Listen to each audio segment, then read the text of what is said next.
2021년 새로운 경제시장의 지표가 되어드리겠습니다. 코인 천기누설 앵커 문다현입니다. 저희가 또 새로운 구성으로 찾아왔습니다. 정보가 돈이 되는 요즘 시장에서 세상 돌아가는 소식을 알려드리고요. 그 안에서 또 돈을 채굴할 수 있는 방법까지 알려드리겠습니다. 최요한 시사경제평론가님 함께하셨습니다. 안녕하세요. 네, 반갑습니다. 최요한입니다. 제가 예전에 이 팍스경제TV에서 코인 넘버원이라는 프로그램에 출연했었어요. 꽤 오랫동안 출연하면서 많은 그 시청자 여러분 만나 뵙게 됐는데 다시 이렇게 찾아뵙게 돼서 정말 반갑고요. 앞으로 계속 이 시간을 통해서 돈을 버는 방법이 아니라 세상을 보는 방법에 대해서 경제를 어떻게 생각할 것인가, 경제에 따라가는 정치, 사회, 문화 어떻게 볼 것인가에 대해서 제가 길라잡이가 되어드리겠습니다. 네, 그렇습니다. 세상을 어떻게 볼 것인가를 알면 저는 돈이 된다라고 생각을 하는데 평론가님은 어떻게 생각하시나요? 그러니까 그게 문제가 뭐냐면은 해석을 어떻게 하느냐예요. 그러니까 사람들은 어렸을 때부터 학교 다니면서 이렇게 성장하면서 다 자기 관점이 있거든요. 그 관점대로 세상을 보게 되는데 그거를 통해서 들어오는 이 여러 가지 사건들이라든지 이런 것들을 어떻게 해석하느냐, 그 관점이 객관적이냐, 이것이 중요하거든요. 그래서 제가 그러니까 오늘부터 말씀드리는 것은 이걸 어떻게 객관적으로 볼 것이냐입니다.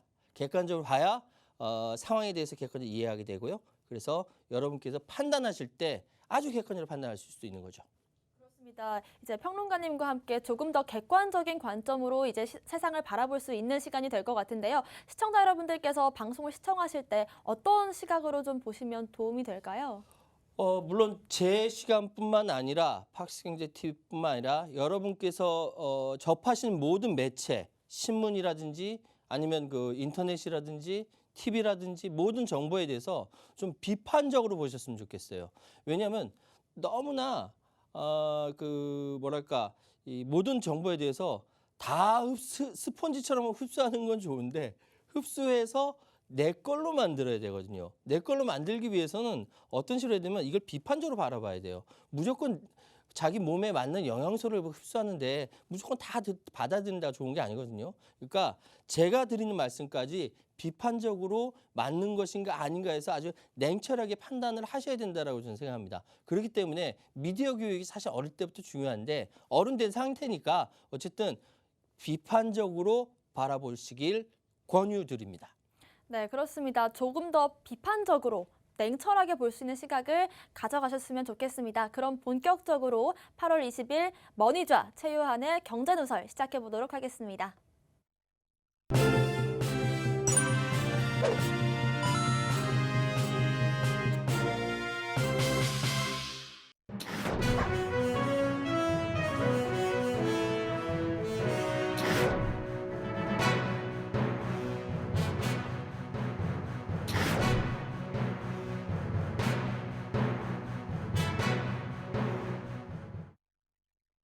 네, 오늘 머니좌 최요한의 경제누설 첫 번째 시간입니다. 오늘 어떤 소식, 어떤 강의 해주실 건가요?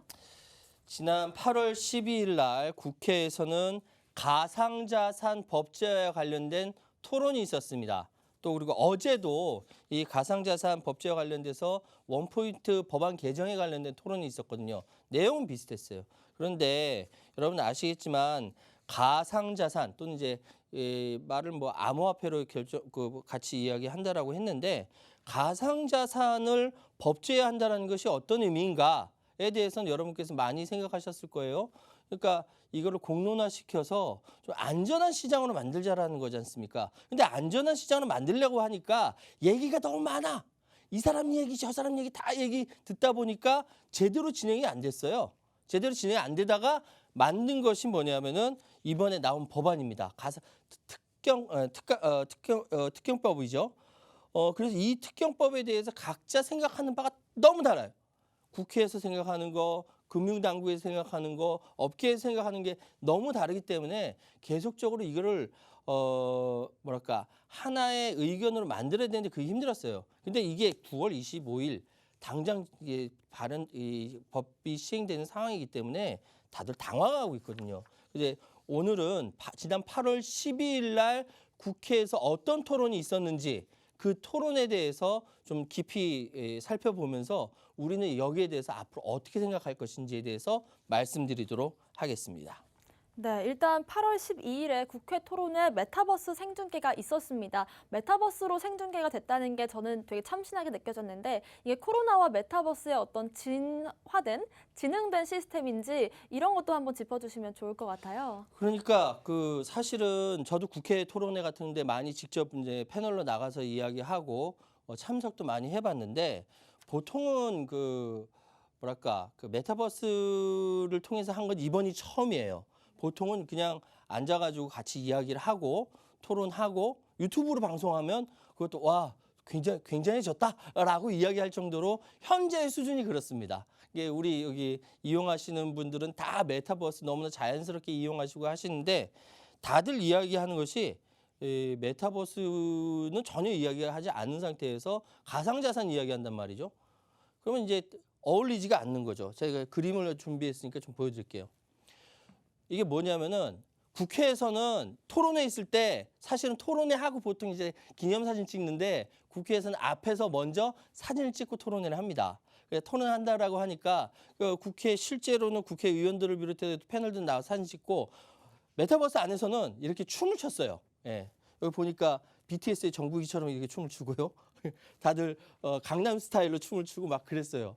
그러니까 메타버스는 확실히 이 실제 토론회하고는 굉장히 다르다. 끝까지 남은 사람들이 300명이라고 하더라고요. 이 토론회 끝날 때까지. 3시간 동안 하는데 300명 남았다. 저는 이거 보면서 우와 대단하다라고 생각했거든요. 딱딱한 이야기지 않습니까? 근데 또 300명까지 남았다는 건 메타버스의 효과가 있다. 그러니까 앞으로 모든 토론회, 국회 토론회 메타버스로 활용했으면 좋겠다는 생각이 들고요. 자, 그다음 또 말씀드릴 게 뭐냐면은 주제가 가상자산 법제화 개선 방안이에요.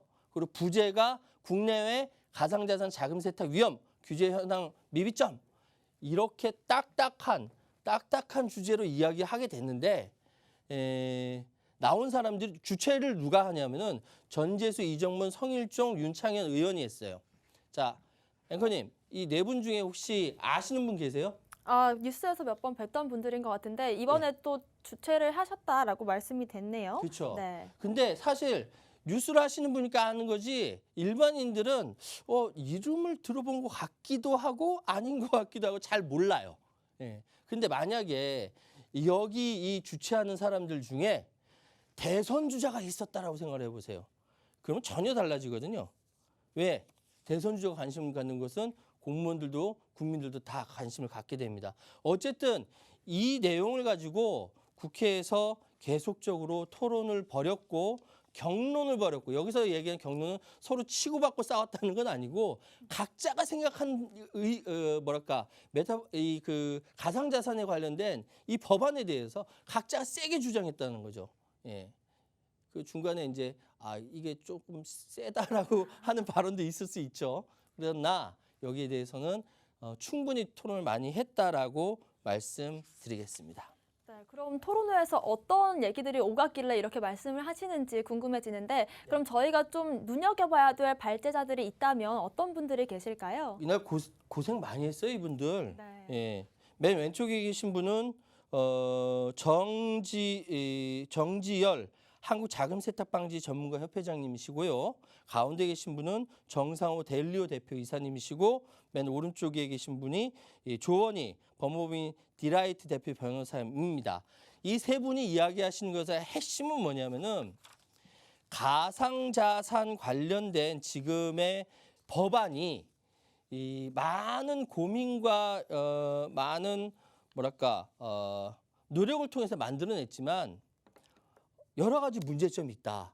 그 문제점이 뭐냐? 하나, 둘, 세 번째, 이렇게 하면서 계속 이야기를 했어요. 쉽게 얘기해서 이번에 나온 가상자산 법제화의 핵심 내용은 자금 세탁이거든요.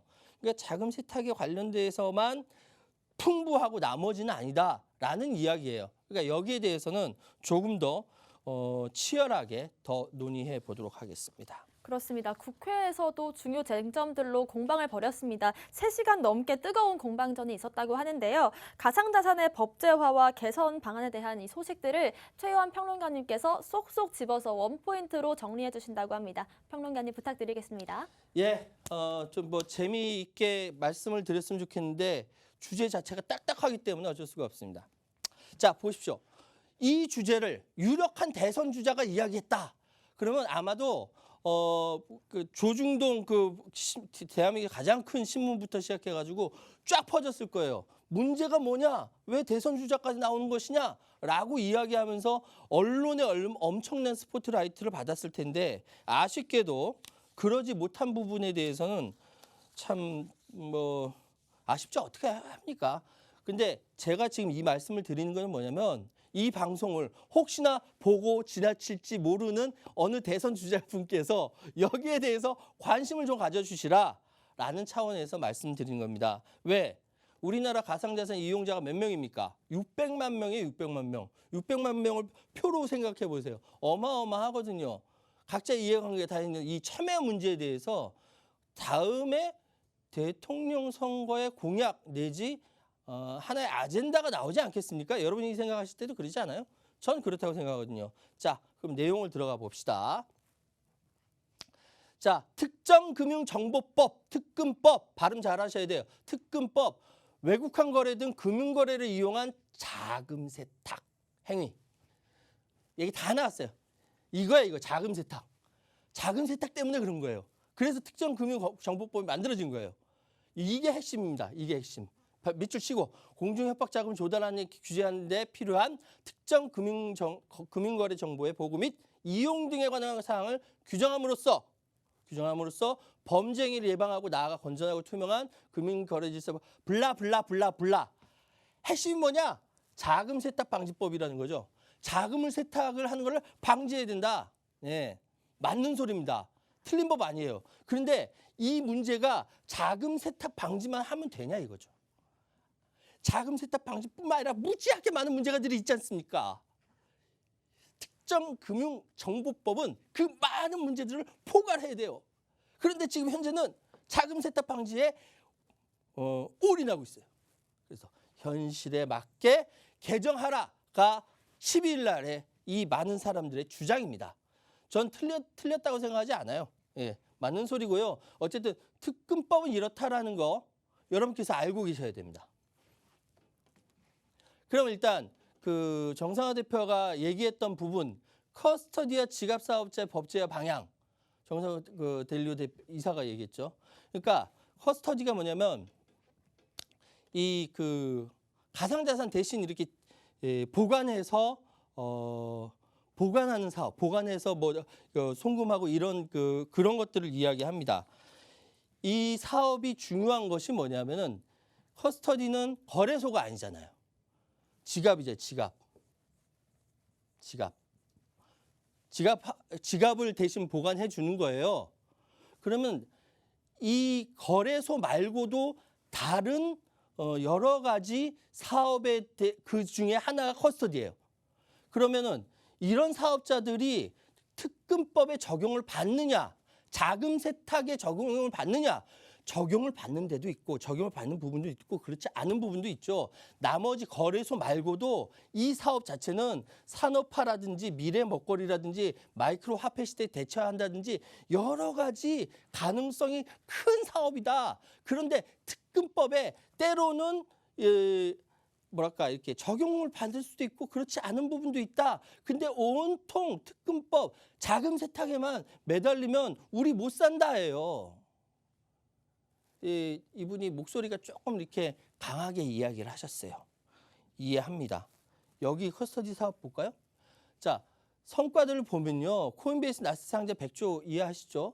블록파이 시리즈, D 시리즈 뭐 가상자산 담보대출이라든지 쭉쭉쭉 해가지고 여러 가지 가상자산에 대한 성과는 2분기 가상자산 스타트업 투자 유치가 5조 6천억씩이나 될 정도로 대단히 성과가 많다라고 이야기합니다. 그리고 비거래소 분야 특금법이 정한 가상자산 사업자의 정보 보호 관리 체제 인증 요건이 제대로 검토돼야 한다.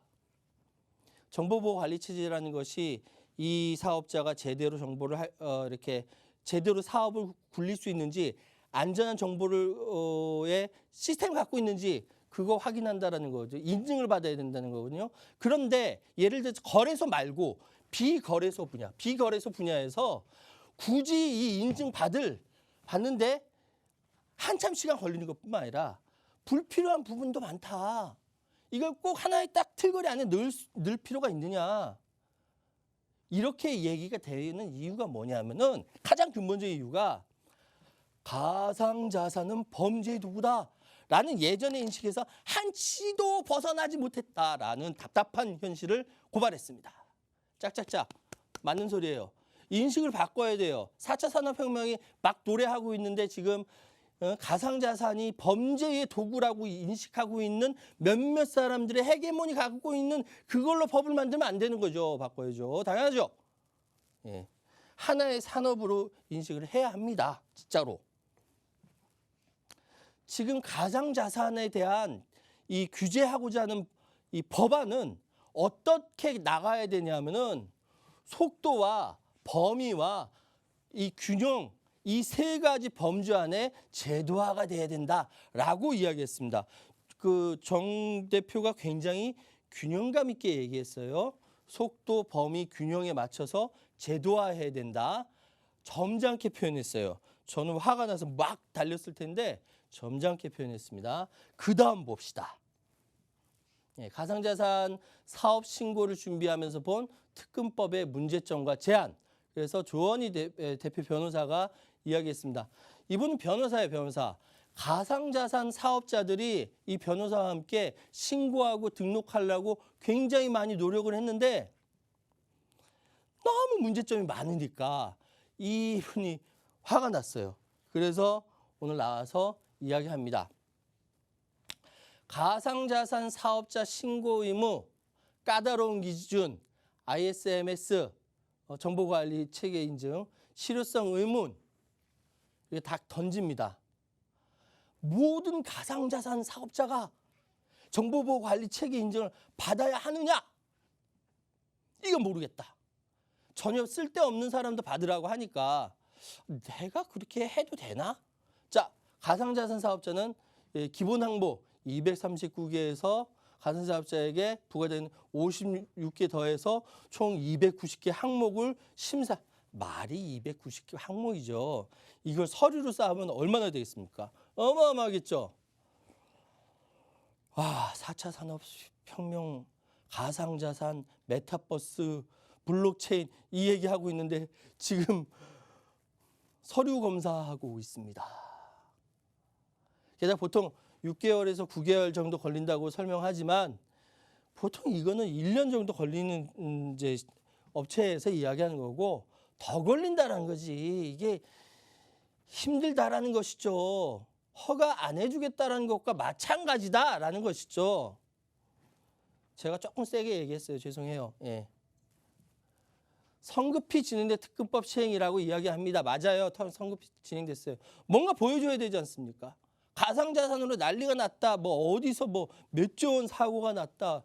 뭐 누가 울고 있다. 막 이런 뉴스 막 쏟아졌는데 제도권 뭐 하냐라고 하니까 법 만들어야지. 그래서 특근법을 시행합니다.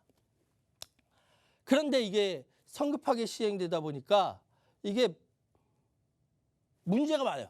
법이 나오기 전에 관련자들 의견을 듣고 청취하는 과정 자체가 성급하게 여기서 성급하게라는 게 뭐냐면 자 모입시오 공청회 합시다 해서 한 번 치는 거야. 예, 공청회 했죠? 우린 공청회 한 거예요. 넘어가요. 그 내용이 중요한 게 아니야. 이렇게 특근법이 진행됐다라는 거예요. 실질적으로 전문가들의 의견을 듣는 자리가 아니라 정해진 초안대로 법안을 우리 공청회 했잖아요. 그 뭐가 문제예요? 라는 식으로 넘어갔다는 게 무슨 얘기인지 아시겠죠? 특근법이 그렇게 됐다는 거예요. 지금 많은 사람의 생명줄을 쥐고 흔드는 특근법이 이렇게 진행됐다는 거예요. 관련자들 뿔 안 나겠냐고요. 저는 이렇게 세게 얘기해도 됩니다. 왜? 전 소속된 데가 없거든. 근데 가상자산 이 사람들은 다 은행이랑 관계 있고 금융이랑 관계 있고 막 하니까 이분들은 세게 얘기 못 해요. 근데 저는 소속된 데가 없기 때문에 예, 방송만 할 뿐이지 전 세게 얘기할 수 있어요. 저는 조금 좀 크게 이야기하는 겁니다. 가상자산 사업자에 대한 이해가 부족해서 규제가 결국 거래소 위주 정책으로 쏠렸다.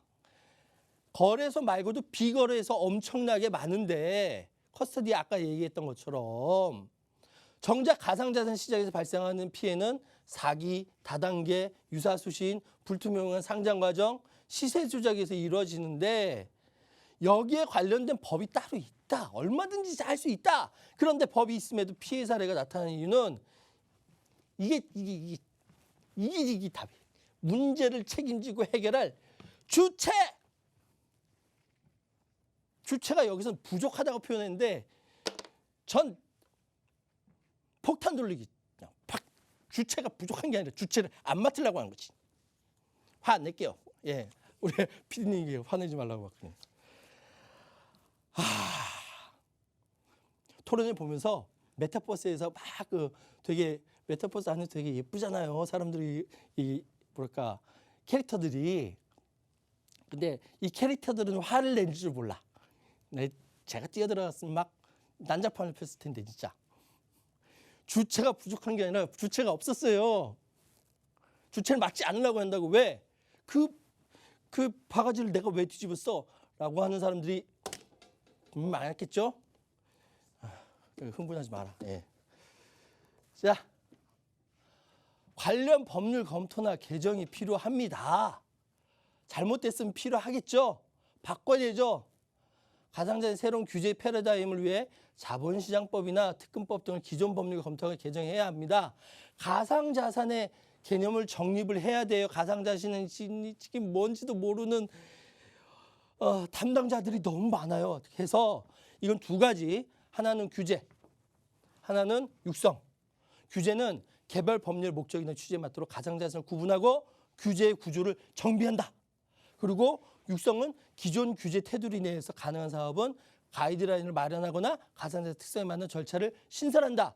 이 두 가지가 규제와 육성이 같이 가자. 그래야 가상자산 시장이 커진다. 대한민국 경제가 튼튼해진다. 응? 웨이트 앤 씨. 누구 관점? 누가 웨이트? 자, 좀 기다려봐. 좀 보자. 이게 금융당국 관점, 금융당국 관점은 좀 보자. 좀 기다려봐. 예요. 지금까지 그래왔어. 누구라고 얘기 안 해도 여러분 아실 거예요. 에서 벗어나 규제, 육성 함께 하자. 왜냐하면은 규제한다라는 것은 시장을 안정화시킨다는 거예요. 안정. 규제 안 하면 어떻게 됐어요? 총 먼저 뽑아서 쏘는 놈이 이기는 거잖아요. 서부 그런 무법 시대로 가는 거예요. 그게 아니라 규제해서 안정화시키고 키우자 이거예요. 그래서 별도의 법이 필요하고 특근법과 산업법이 상호 보완돼서 문제점을 규제하고 투자자를 보호하며 투자자 보호 안 했잖아. 보호해야지. 그러면서 육성책이 함께 추진되어야 한다. 이 사람 막 이렇게만 안 했지 한 거나 마찬가지야. 메타버스 안에서 멋있잖아요. 아휴, 예. 자, 정지열 한국차주세 가상자산 사업자를 위한 트래블룰 준수와 트래블룰 준수 이것부터 설명해 드려야겠다. 이게 뭐냐면 이 역시 자금 세탁 방지를 위한 거예요.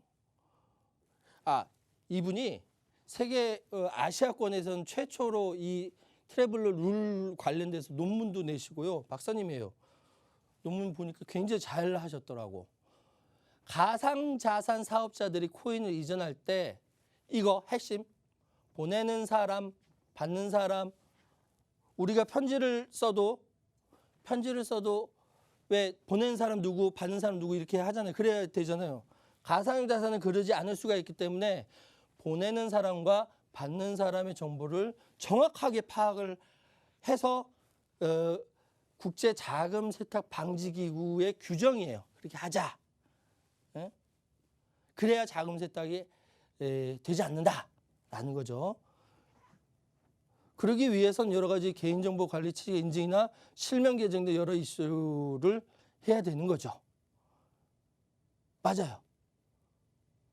근데 이게 내년 3월이에요. 3월 25일이에요. 아직 시간 좀 있어. 여유가 좀 있어. 급한 것부터 우리 먼저 해결해야 되지 않습니까? 그런데 농협은행이 빗성과 코인원에게 가상자산 입출금 중단을 요구한 것은 시기도 적절치 않고 방법도 너무 거칠었다. 지금 9월 25일까지 다 인증하기 위해서 등록하기 위해서 20개의 거래소에서 난리가 났고 나머지 비거래소 가상자산 사업자들이 난리가 난 상태에서 농협은행이 빗성과 코인원에게 트래블론 관련돼 가지고 일단 중지를 외쳤어요. 그러니까 여기서 표현하기는 시기도 적절치 않았고 방법도 너무 거칠었다라고 이야기한 거죠. 굉장히 점잖게 이야기했습니다. 점잖게. 예, 자기들은 앉아가지고 그냥 고객들 예금이나 잘 받으면 되니까 좀 바쁘고 힘들 때는 좀 힘 좀 나누고 좀 아직도 가불로 진행합니까? 자, 마지막 봅시다. 내년 3월까지 트래블러 시스템 도입하면 돼요. 아직 시간적 여유 좀 있어요. 트래블러 이거 관련돼 가지고 돈 보내는 거 있잖아요. 이런 방식이 다 구비가 되어 있어요. 차근차근 진행하면 돼요. 예? 4가지 방식의 트래블러 구축 방안이 있고 다양하게 국제적으로도 노력하면 돼. 이건 그렇게 급한 게 아니야. 그런데 지금 아이템 튀어나왔으니까 해야 되는 거지. 6개월 그래서 블록체인 협회 노력해서 적용할 수 있도록 한다가 지난 8월 12일 토론회의 전체 기조였습니다. 결정적으로 결론을 내자면은 8월 10일에 이 국회에서 있었던 가상자산 관련된 특검법 관련된 토론회에 결론은 뭐냐면 왜 법안이 자금 세탁 거기에 하나만 매몰됐느냐? 왜 거래소를 중심으로 한 거래소에 관련된 것만 나머지 비거래소를 다 죽게 생겼다. 그리고 제발 갑질하지 마라. 금융당국 책임 좀 가져라. 라는 겁니다. 이제 핵심은 그건데 그렇게 표현하지 않았고 제가 정리해서 말씀을 드리는 거예요. 왜? 저는 소속된 데가 없으니까 자유롭게 말씀드릴 수 있거든요. 일단은 요렇게까지 여기까지 일단 강의 마치고 그 다음 질의응답으로 넘어가도록 하겠습니다.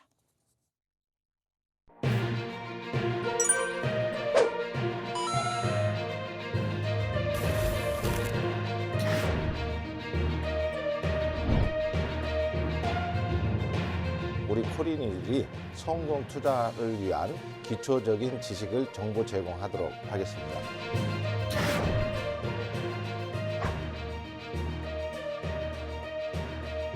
우와, 큰일 났네. 시장 무너지는 거 아니야? 네. 우와, 큰일 났네. 오르는 거 아니야? 너무 일희일비하지 않으셨으면 하는 게요. 네. 그래도 비트코인이 보면 지금 현재 시가총액으로 따지자면 삼성전자도 훨씬 더 큰 그런 자산입니다.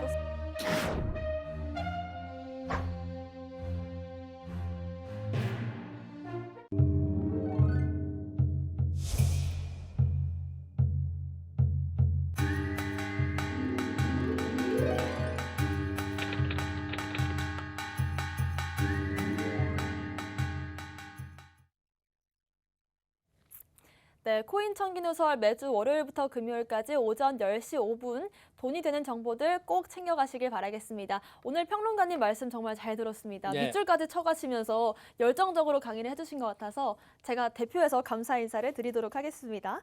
네, 근데 너무 이제 강의를 하다가 이제 화가 좀 이렇게 나신 거 아니에요? 네. 화 안 났습니다. 예, 우리 시청자들 같이 뵙고 이야기하는데 제가 어디가 감히 화를 내겠습니까? 다만 조금 이제 이야기하다 보니 흥분했는데 불편하셨던 분들에 대해서는 죄송합니다. 아닙니다. 너무 그 입장이 공감이 돼서 오히려 더 집중해서 봤던 것 같습니다. 그런데 지금 현재 상황으로 금융당국과 또 암호화폐 시장이 여러 가지로 좀 충돌을 하고 있는 모습인 것 같습니다. 여기에 대해서 생각은 어떻게 하시나요? 이렇게 충돌하게 된 이유는요. 어떤 사안이 있었으면 그 사안에 대해서 전체적으로 컨트롤 타워에서 정리하고 진행해야 되거든요.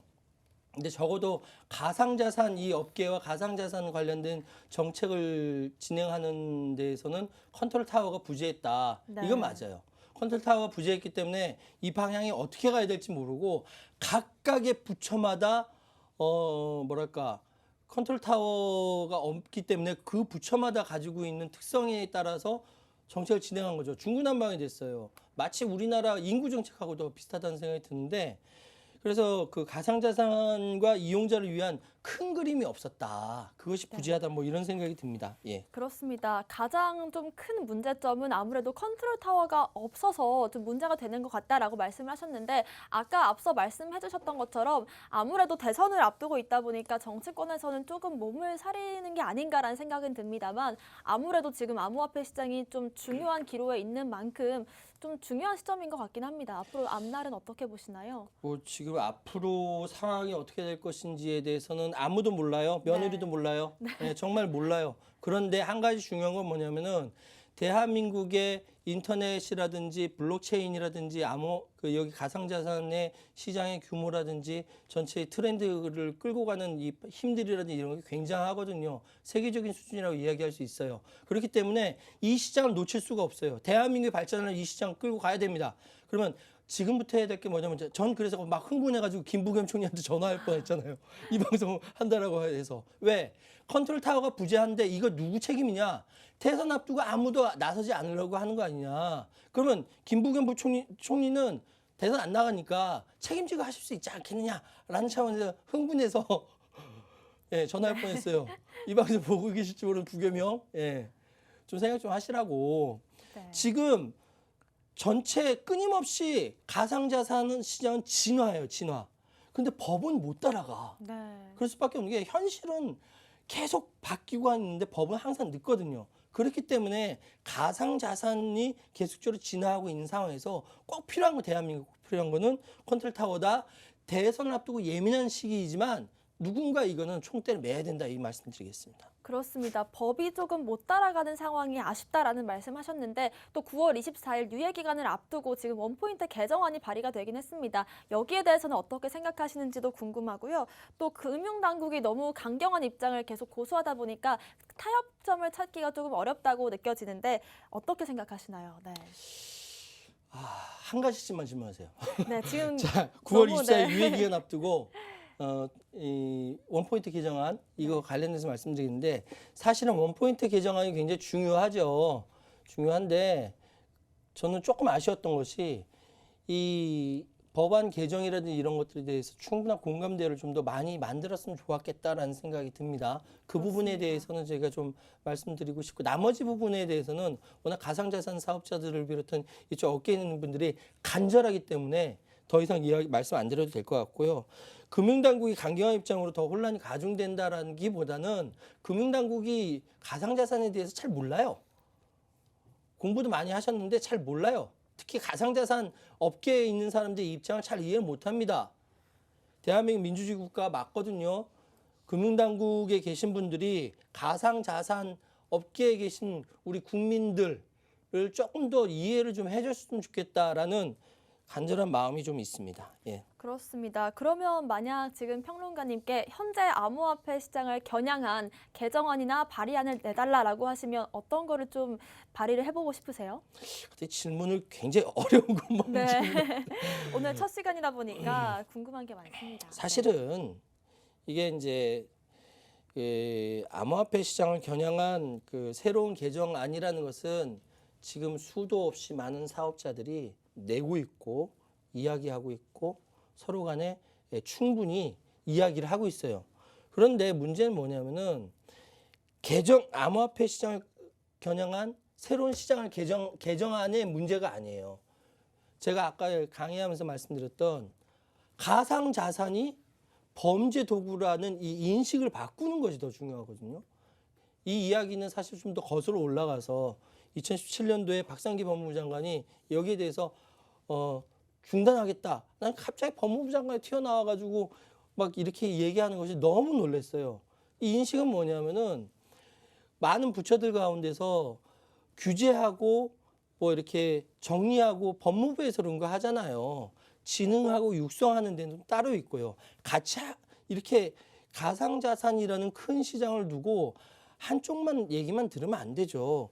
진흥하고 육성하는 데까지 같이 서로 논의해서 좀 이렇게 뭐랄까 대한민국 경제를 위해서 얘기해야 되는 거 아니겠습니까? 근데 그때 갑자기 법무부만 툭 튀어나와가지고 제가 너무 놀랐는데 정말 지금 질문하셨던 대로 현재 암호화폐 시장을 겨냥한 새로운 개정안을 내라고 한다면 저 같으면은 지금 상황에서 그러니까 금융당국 쪽에서 생각하는 바하고 지금 가상자산 업계에서 생각하는 바 특히 비거래소 쪽에서 생각하는 그 부분에 대해서 가장 첨예한 부분들을 하나하나 떼어내서 그 사람들 같이 이렇게 떼가지고 어디 가까운 데 MT 가라고 해서 거기서 밤새도록 토론시킬 네. 거예요. 결론 나올 때까지 문 딱 잠가 걸고 결론 나올 때까지 막고 있으려고 합니다. 그렇지 않으면 지금 답이 안 나온다라는 것이죠. 그래서 제가 지금 조금 조금 뭐랄까 네, 흥분한 그렇습니다. 거고요. 사실 지금 여러 가지 드릴 말씀 많은데 한 가지만 더 말씀드리자면은 우리 예전에 그 택시업계 갈등이 있었죠. 예, 그럴 수밖에 네. 없는 것이 타다와 예, 갈등이요? 새로운 기술이 발전하면 기존에 있었던 기술이나 기존에 있는 노동력들이 충돌할 수밖에 없는 거예요. 요거를 잘 조정하는 것이 뭡니까? 정치예요. 요게 정치예요. 다른 게 아니라 갈등을 조정하고 이렇게 잘 이끌어가는 것이 정치지 않습니까? 그런데 지금까지 한국 사회 갈등이 계속 깊어지고 있다는 거는 여야 진보보수 할 거 없이 이 정치권에 다 정치력이 없다라는 거예요. 그럴 수밖에 없고 이 충돌은 불가피합니다. 어쩔 수가 없어요. 새로운 기술은 계속 나오죠. 기존에 있던 사람들은 기득권을 계속 가지고 가야 되는 상황이고 이걸 어떻게 정리해야 되지 않습니까? 불가피하죠. 인터넷과 가상자산은 시공간에서 자유롭지만 금융제도와 화폐는 시공간에서 자유롭지 않아요. 충돌이 될 수밖에 없어요. 그러면 오프라인과 온라인 충돌이 될 수밖에 없어요. 4차 산업혁명을 앞두고 나타났으니 이 불가피한 충돌을 누가 책임질 거냐 이거죠. 기존에 있었던 사람들 특히 그를 중재하라고 하는 정치권에서 해야 되지 않겠느냐. 금융당국, 금융권, 가상자산업계, 의회, 언론, 시민단체에서 이걸 정리해야 되지 않겠느냐. 그 사람들 다 같이 모아가지고 MT 가서 문 딱 걸어달라고 토론했으면 네. 좋겠어요. 예. 그렇습니다. 다소 좀 첫 시간부터 무거운 질문이었을 수도 있는데요. 답변을 잘 해주신 것 같습니다. 일단 세상이 좀 빠르게 변화하고 있고 암호화폐를 바라보는 이 사람들의 시선도 그에 맞춰서 빠르게 변화하고 있는데 법이 아직 그 속도를 좀 못 따라가는 게 아닌가 하는 아쉬움이 들고요. 이 충돌이 불가피하다라고 말씀을 하셨는데 그럼 이 충돌을 어떻게 잘 풀어나갈 것이냐라는 대답도 해주셨습니다. MT라도 가서 이제 진솔한 대화를 하고 서로의 입장을 좀 알아가는 시간이 필요하지 않나. 그게 먼저 필요하다. 소통의 부재다라는 말씀이신 거죠. 가끔가다 그런 얘기가 있어요. 네.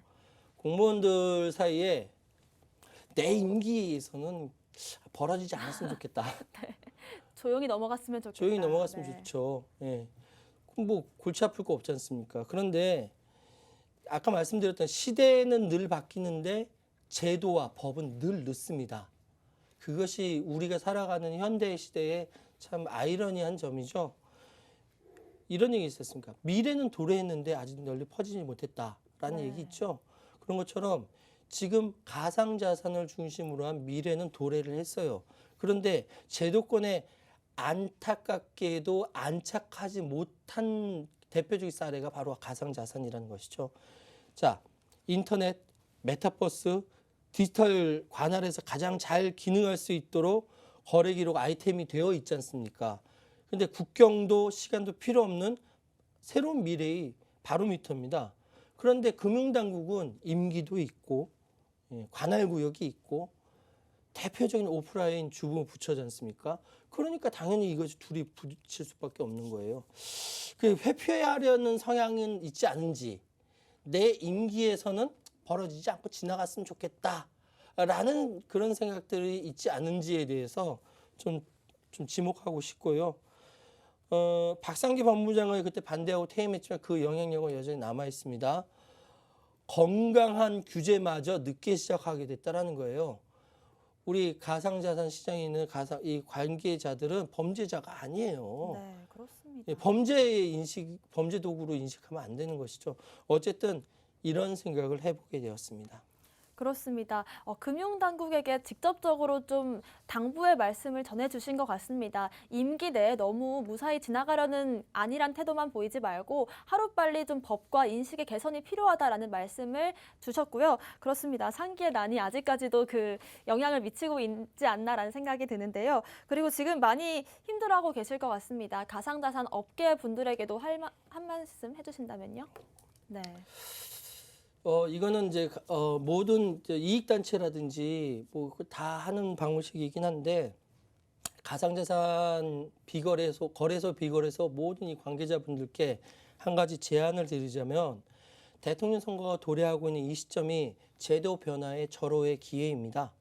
가상자산 입고로 범죄, 이 인식을 바꾸는 것이 가장 중요한데 이것은 이미 방금 말씀드렸던 것처럼 지난 그 여러 가지 사태를 거치면서 가상자산은 나쁜 거, 가상자산은 범죄 도구 뭐 이런 식으로 굳어져 버린 인식들이 있어요. 이거를 바꾸기 위해서 어떻게 해야 되느냐. 지금 이 가상자산 관련된 분들께서 서로 협의하고 힘을 합치셔서 대선 주자들이 각 당의 대선 주자들이 다음 대통령 선거에서 어떤 공약을 할 것인지에 대해서 압력을 넣는 압력단체로 활동을 하시길 바랍니다. 왜냐하면은 이 부분이 이렇게라도 밀고 나가지 않으면은 벌어질 이 상황을 이렇게 마무리 짓거나 확실하게 끝낼 수가 없기 때문에 그렇습니다. 그리고 마지막으로 이 가상자산에 관련된 금융당국이라든지 관련 업계에 계신 분들에게 마지막 부탁을 드리자면은 네. 책임을 지고 이것이 국무총리가 되든 과기부 장관이 되든 누군가는 책임을 지고 폭탄 돌리기를 멈춰주셨으면 좋겠어요. 간절하게 말씀드리고요. 금융당국 지금까지 미적지근한 태도에 대해서 좀 반성하셨으면 좋겠고 차기 주자들은 여기에 대해서 확실한 비전을 보여주셨으면 좋겠습니다. 네, 마지막 당부의 말씀까지 해주셨는데요. 오늘 머니좌 최요한의 경제누설 첫 시간 함께 해봤습니다. 어떠셨나요? 아이고, 제가 첫 시간부터 너무 달려가지고 네. 우리 시청자 여러분 너무 당황하지는 않으셨는지 좀 걱정이 됩니다. 그런데 그런 생각이 들어요. 모든 세계 제가 맨 처음 말씀드렸던 것처럼 우리는 어렸을 때부터 성장할 때 각자의 관점, 각자의 세계관을 가지고 세상을 살아나가지 않습니까? 근데 우리한테는 끊임없이 정보가 들어와요. 이 정보를 어떻게 해석하느냐, 어떻게 객관적으로 해석하고 그것이 나한테 경제적으로 도움이 되는지, 뭐 어떤 식으로 도움이 되는지 받아들이는 거. 이것이 굉장히 중요함에도 불구하고 불행하게도 우리는 어렸을 때 미디어 교육을 제대로 받지 못했어요. 네. 그래서 미디어의 문제가 크다라는 이야기가 지금 이야기가 나오고 있는 겁니다. 그래서 저는 이 방송을 보시는 우리 그 시청자 여러분들도 그렇고 자녀분들께도 함께 모든 상황에 대해서 비판적으로 바라보고 비판적으로 해석하시기를 권유드립니다. 예. 네, 그렇습니다. 저도 같은 생각인데요. 같은 사건과 기사를 보더라도 어떻게 해석하느냐가 굉장히 천차만별인 것 같습니다. 그 부분에 대해서 좀 도움을 주신다고 하고요. 앞으로 이 프로그램을 어떻게 만들어가겠다 이런 계획도 들어볼 수 있을까요? 저는 그 구체적으로 코인 얘기는 별로 하지 않을 거고요. 그 대신 뭐냐면은 지금 벌어지고 있는 세계에 대해서 해석을 할 수 있는 툴을 드릴 거예요. 그래서 그 예를 들어서 경제를 어떻게 트렌드가 어떻게 되고 문화 트렌드는 어떻게 되고 사회 트렌드는 어떻게 될 것인지에 대해서 명확하게 말씀드리면서 그 툴을 통해서 여러분께서 이렇게 하나하나 이렇게 그 길을 잡아갈 수 있도록 옆에서 도와드리는 역할을 할 겁니다. 그런 차원에서 한 가지 광고를 하자면은 다음 시간에는 우리나라에서 벌어지고 있는 여러 가지 상황보다는 인근한 네. 일본에서 올림픽이 있었잖아요. 그 올림픽의 좋습니다. 영향이라든지 거기에 대한 한국과의 비교라든지 이런 것들부터 해드리도록 하겠습니다. 알겠습니다. 앞으로 또 경제 전반 트렌드를 읽는 눈을 길러주신다고 하니까요. 기대 많이 해주셔도 좋을 것 같습니다. 오늘 저희가 준비한 내용 여기까지고요. 또 본 방송에서 제공하는 정보는 투자 판단의 참고 자료일 뿐 특정 자산 가치의 상승과 하락을 보장하지 않는다는 점 유의하시길 바라겠습니다. 시청해주신 여러분 고맙습니다.